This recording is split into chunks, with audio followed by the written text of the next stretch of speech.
Hey guys, Kurt from Time Machine Transport. Just leaving my shop. It's cold out today. Just posted that other video about how to repair your bumper if you don't know how to weld. Anyways, I don't know if he's a subscriber or just watched the video. He asked me, is now a good time to start a trucking business? The person's name is Darwood Farid. I hope I said that right. Anyways, I look at it like this. Anytime's a good time to start a business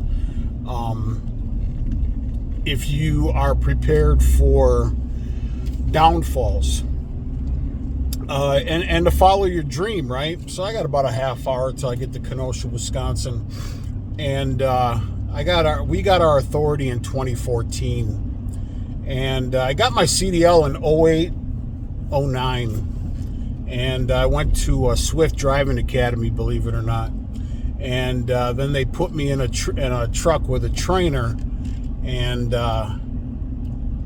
this guy was fucking crazy. So I told the Swift person, hey, listen. Oh, and I wanted to do flatbed. I didn't want to do dry box, and it's like they do the opposite of what you want to do, and they place you where they need you, right? So I told the Swift lady, I said, hey, listen, I'm not going to get back in that truck unless you get me a different trainer. Guy's name is Larry Tolbert. And she said, oh, you going to get back in that truck? I said, fuck you and fuck Swift. So I didn't drive for Swift. So I thought I was slick. I thought I could actually, well, I already got my CDL, so I'll just go and apply for a different company.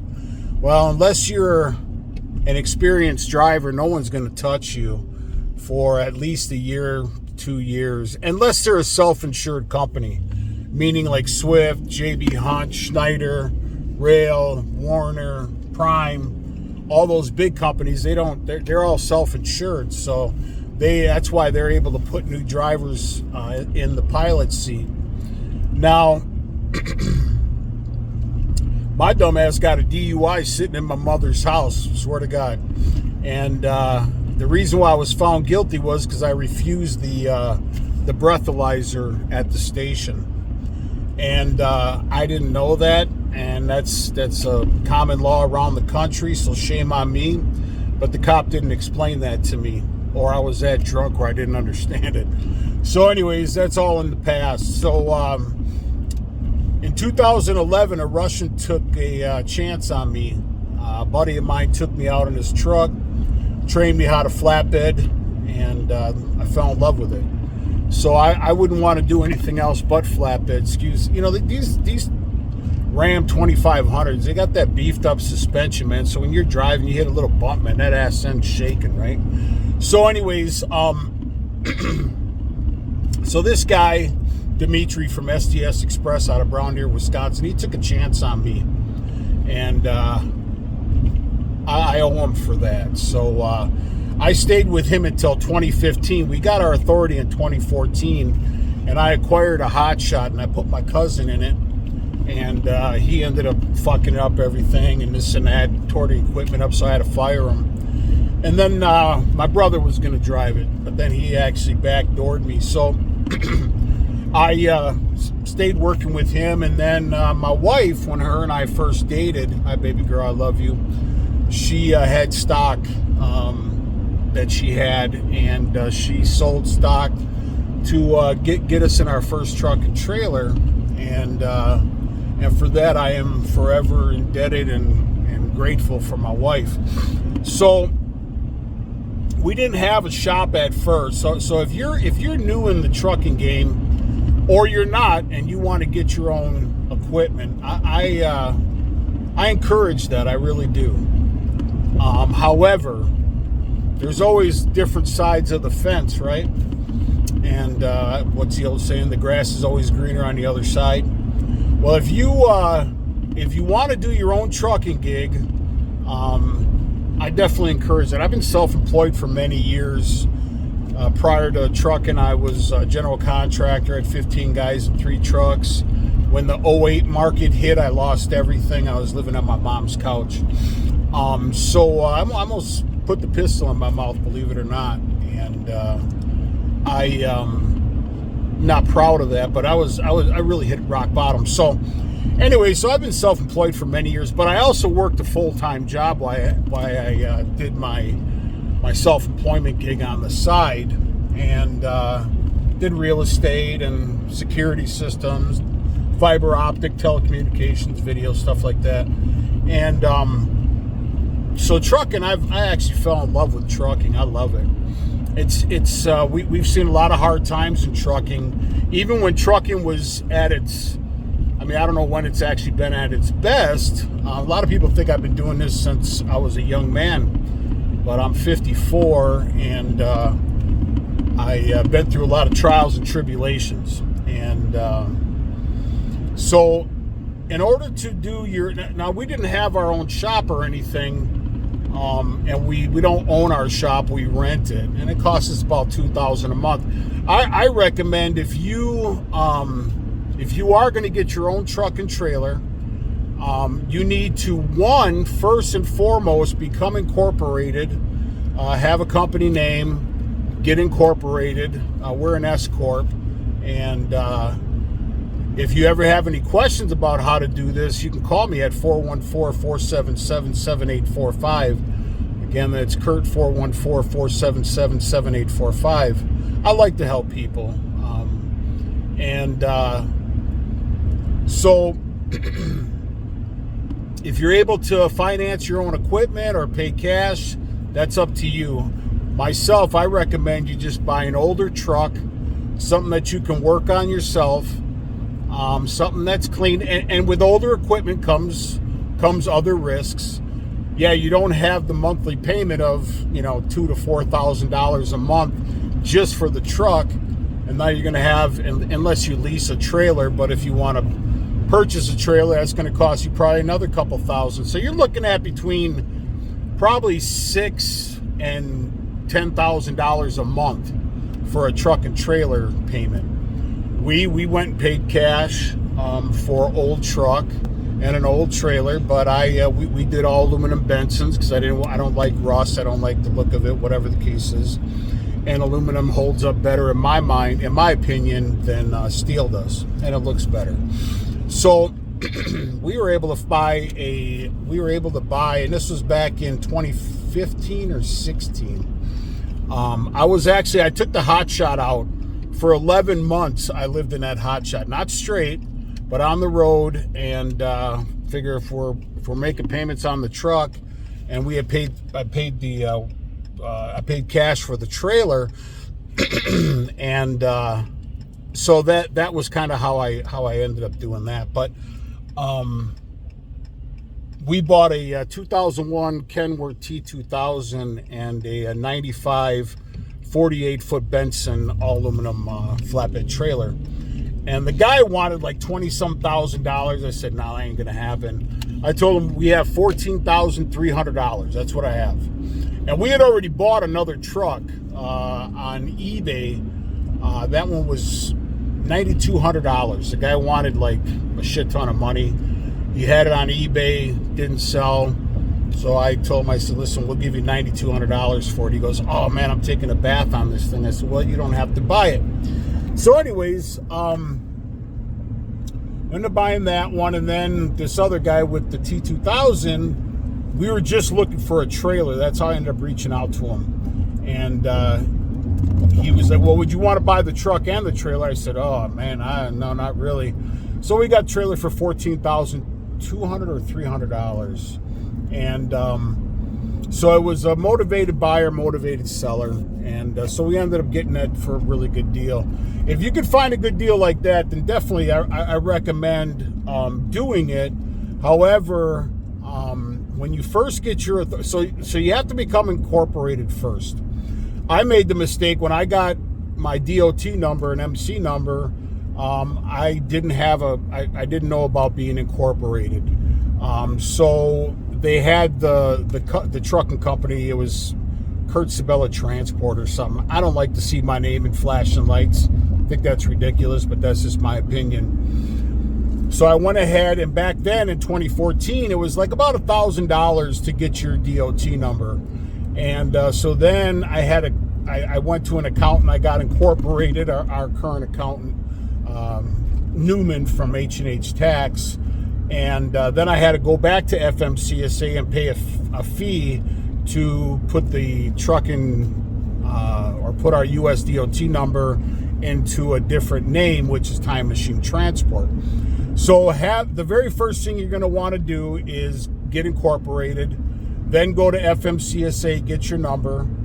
They're going to issue a tax ID number, and our tax ID number is 47-11098300983. And that's important for the feds, right?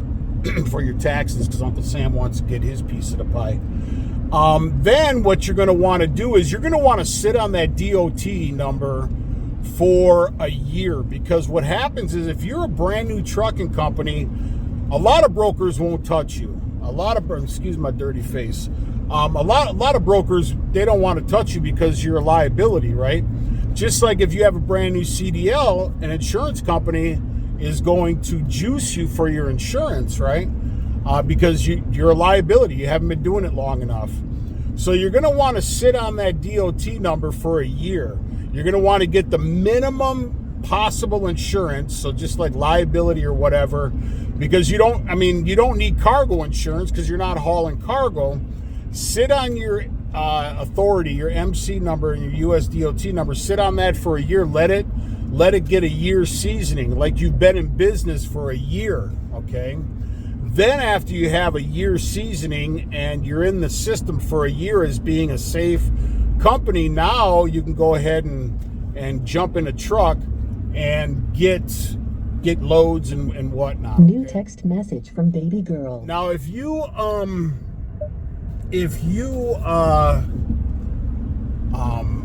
get your authority or whatever, you should still drive for somebody for that 1 year.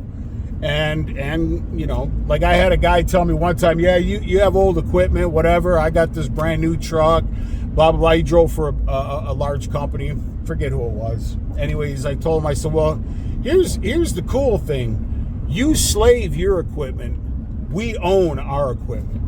So if you're out there driving for somebody else, they tell you when you can get home. They tell you what you got to haul. They tell you where you're going. They control you. So what I recommend is you stay with a company if you're already employed. Stay with that company. Get your authority. Call me if you have any questions, and I can hook you up with an accountant if you want one. I don't get a kickback or anything. And then you sit on that authority for 1 year. Now, when you do start hauling your own loads, you're going to want to get a factor company. We use OTR. If you do go to OTR, please tell them that Kurt from Time Machine Transport sent you, because I get a $100 kickback as a referral fee. I love OTR. We were with Triumph for many, many, many, many years, from 2014 until just a few years ago, 2-3 years ago. We went over to OTR, and it was the best decision I've made. So now when you're out, I don't typically break it down per mile, and I know that's the way some owner ops do, and people that have their own authority. I know that's how they like to do it. I don't like to do that. I like to do a weekly what am I looking for here? A weekly goal. I'm looking for a weekly goal. So back when the fuel was cheaper than it is now, our goal was $8,000 a month was my goal. That was my gross. If I'm doing $8,000 a week, did I say a month? I'm sorry. If I'm doing $8,000 a week, that was my goal at the time, because fuel was cheaper. Now, if you're out there for 4 weeks, that's $32,000 a month, okay? Now, of course, that's just gross. A lot of times we went over, we were between $8,000 and $10,000 a week, just for my truck and trailer. And then, of course, you got your fuel expense. You have probably, so 50, what you want to do is you want to take, we'll use $9,000, because that's about what my goal is now per week, because that's about what we're spending extra in fuel. So I only pay $565, just under $600, like $578 or something like that a month for our cargo insurance, and we have a $250,000 cargo insurance and $1 million on the liability. I think that's the only way to go, is have yourself $250,000. A lot of people have $100,000 to $150,000. But then if you're hauling freight, whatever, you got to get riders, and it's a hassle and everything else. But we have Great West Casualty, and we're considered a safe carrier, and so that's why we're cheap. But when we first started out, I think we were paying like somewhere about $1,800 to $1,900 a month for $250,000 and $1 million on the liability, and we were with Progressive. So your goal is to actually, obviously, get your authority to be a safe carrier. So then your premiums go down and everything goes down from there. Also, by using OTR or a factor company, you're going to get fuel discounts. I like to keep our truck at 65 miles per hour because you're using less fuel. Less fuel means more money in the bank, right? So we automatically will do like 15% on the side for your maintenance fee, which is your tires, your oil, your fuel, your PM, stuff like that. You want to do at least 15% per load and set that to the side. Now, when you first get your own authority or whatever the case, well, not when you're first running, like I said, you're going to want to be, so we'll use $9,000. So at $9,000 a week, I automatically say about $3,000 of that is going to be in fuel and maintenance, okay? That's your tires, your PMs, and one thing with buying old equipment is old equipment needs to be fixed, unfortunately. New trucks and trailers, obviously you're paying that, $6,000 to $10,000 a month for that payment. So you don't have to worry about your maintenance. You always got to worry about tires and stuff like that. But it's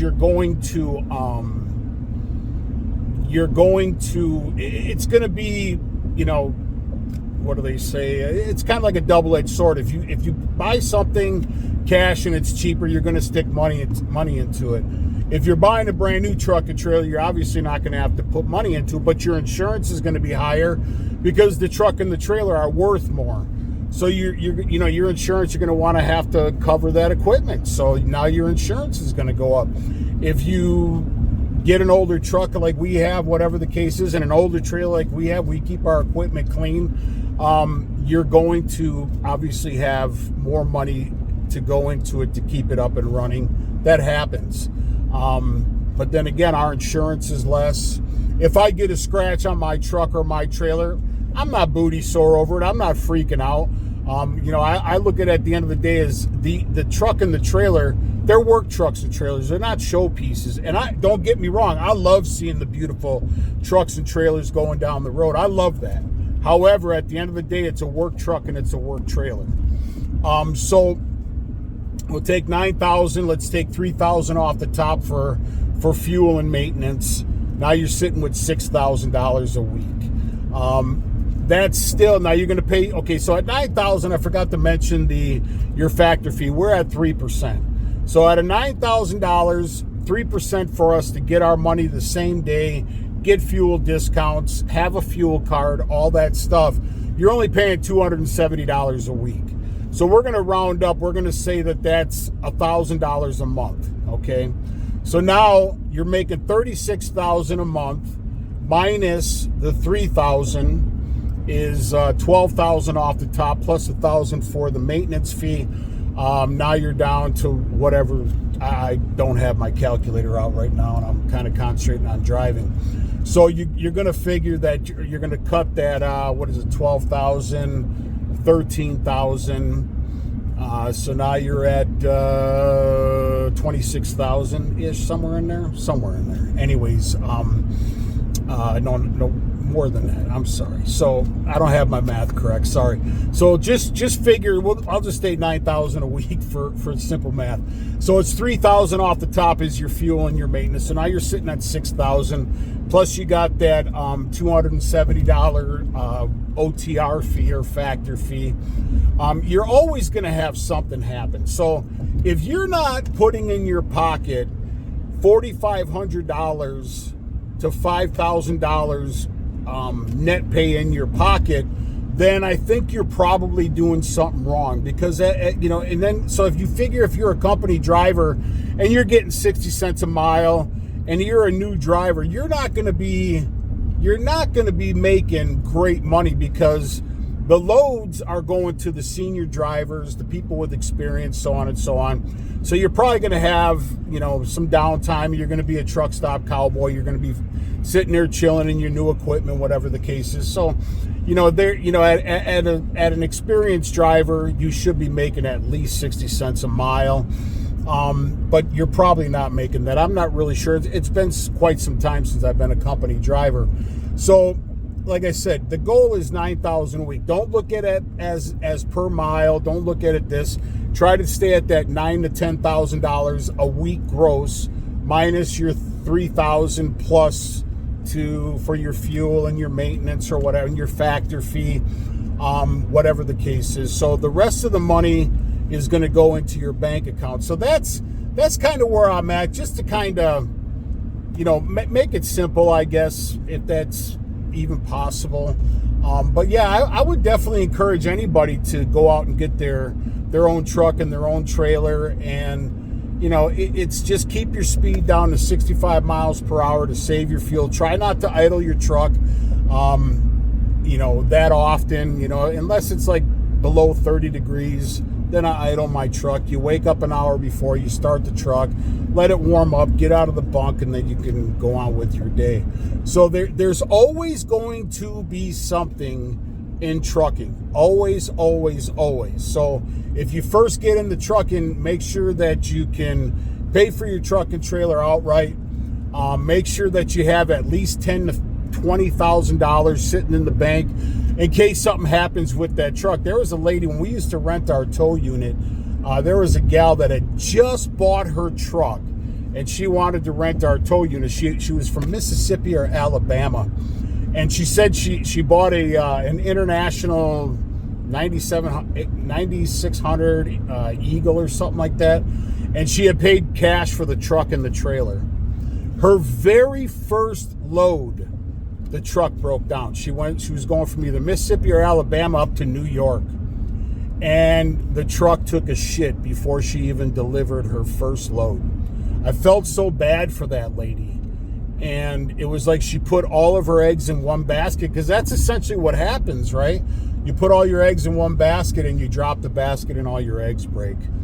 And I felt so bad for that lady that she had dumped her whole savings into a truck and a trailer, and then the motor blew, and she was the dealership said, well, it's going to be like 40 grand for you to put a new motor in this truck. I felt so sad for her, and I don't know what happened after that, but the fact is you can possibly buy the wrong truck and with a bad motor or whatever. You could haul your first load, and next thing you know, you're out of business on your first load, like this lady. But I would recommend, if you do buy your own truck and trailer, have that $9,000 to $10,000 per week forecasted, or your goal to have that $9,000 to $10,000 a week, because if you're making $9,000 to $10,000 a week, you're going to be okay. But also, I would get that authority, sit on it for a year, go drive for somebody else, put in the bank, 10 to 20 grand, just in case something happens. And that's kind of where we're at. But I just I told the person I would do a quick video on that. And hopefully this is able to help you out a little bit. And like I said, if you have any questions, please call me, 414-477-7845. Please like and subscribe to the channel. Ciao.